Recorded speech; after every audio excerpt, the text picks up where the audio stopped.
তার যখন ৬ বছর বয়স তখন শরীরে খিঁচুনি দেখা দেয়। এরপর থেকেই মানসিক ভারসাম্যহীনতায় ভুগছে শাহান। দুর্গাপুর উপজেলার চণ্ডীগড় ইউনিয়নের ২ নম্বর ওয়ার্ডের থাপনারগাতি গ্রামের কৃষক আব্দুল মজিদ মিয়ার ছেলে শাহান আলী। দিনের বেলায় ঘরের পেছনে খোলা আকাশের নিচে গাছের সঙ্গে ওড়াতে ঘরের ভিতর খুঁটির সঙ্গে হাতে পায়ে শেকল দিয়ে বেঁধে রাখা হয় তাকে। সেখানেই চলে খাওয়া দাওয়া আর প্রস্রাব পায়খানা।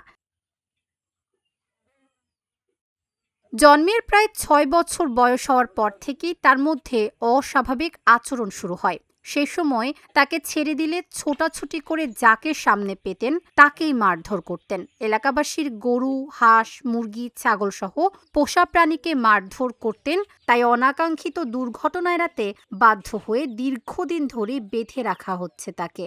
ছেলেরা আমরা খুব কষ্ট করতেছি। একবার ময়মনসিং থেকে ঘুরিয়া গাড়ি লই আইছি, অল্প কিছু টাকা খরচ করিয়া গরিব মানুষ আমরা কি দেখি করি। পরে বাদে অন্য বাড়িতে যে অবস্থা রাখছি আমরা।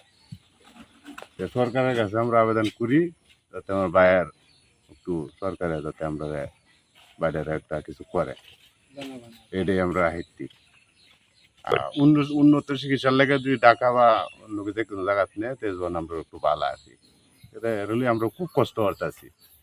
একবার দুজনে দৌড়ে লইয়ে গড়ে যাওয়ার লাগে, এটা দুজনে দৌড়ে লই আওয়ার লাগে। এর ভিতরে যদি কোনো হাত পাতে এলে হ্যাঁ দুজনে দৌড়ে আক্রমণ করে। সরকারি হাসপাতালে চিকিৎসা করালেও অর্থাভাবে উন্নত চিকিৎসা করাতে পারেনি পরিবার। যেমন দুইবার লয়ে গেছে বা আমরা চলতে হয়তো অসুবিধার ভিতরে লয়ে যাইতাছি না মনে আমরা এইভাবে রাখতাছি, মায়ের ফিট করে বান্ধেছেন নিতাছে আনতাছে দুজনে দুইটা। এলাকাবাসীরা বলছেন উন্নত চিকিৎসা পেলে হয়তো কিছুটা স্বাভাবিক হতো শাহান। প্রথম তারা তো লেগে ময়মনসিং, এরপরে দা ওষুধ তো খাওয়াইলাম, ভালো হলো না। পরে বুড়ি ভাড়া দিচ্ছে, এবারে তো সারা অসুস্থ হয়েছে। অন আর বুড়ি টুড়ি খাওয়াই না, এবি আছে এই অবস্থায়।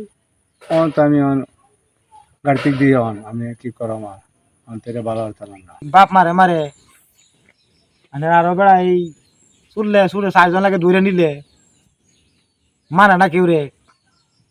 উলা আনালে ভুলা আনতে মারে, আমরা প্রতিবেশীরও মারে মারে সবারই মারে টারে। হলে আব্বারে মারে, আম্মারে মারে, বড় ভাইরে মারে, বড় জেডি লাইলেও মারে। সকলের দাবি একটাই, সহযোগিতা পেলে শাহান ফিরবে সুস্থ জীবনে। শুধু প্রয়োজন সরকার ও বিত্তবানদের একটু সহানুভূতি, একটু মানবতা।